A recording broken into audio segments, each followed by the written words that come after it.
भारत के 104 भारतीयों को जो अमेरिका में रह रहे थे, उनको अमेरिका ने हमेशा हमेशा के लिए निष्कासित कर दिया।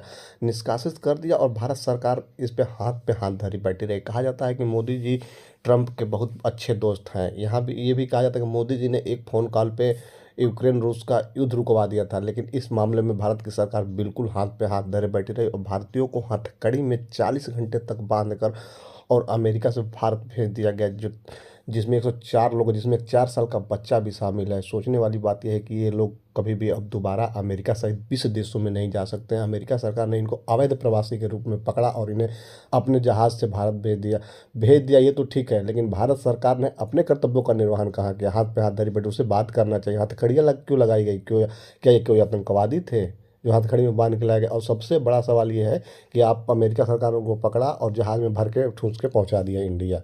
लेकिन उन्होंने जब अमेरिका में रहते हुए जो प्रॉपर्टी अर्जित की, जो किसी ने घर बनाया, किसी ने बिजनेस खड़ा किया, किसी ने बैंकों में अपना पैसा जमा किया, उस पूंजी का क्या हुआ? जिसने घर खरीदा था उस घर का क्या होगा?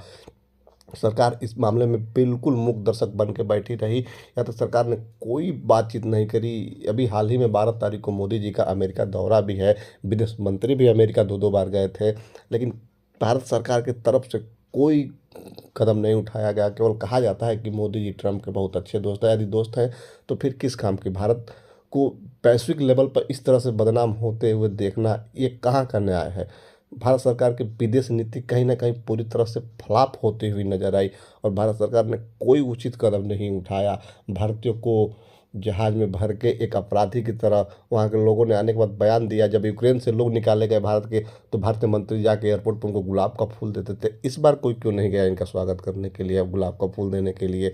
भारत की विदेश नीति निश्चित तौर पर अब धीरे धीरे फ्लॉप होने की तरफ बढ़ रही है और भारतीय सरकार इस पे कोई उचित और ठोस कदम नहीं उठा रही है। भारत सरकार बस दर्शक बन के तमाशा देख रही है, ना कोई लीगल कदम उठा रही है, ना कोई उचित आश्वासन दे रही है।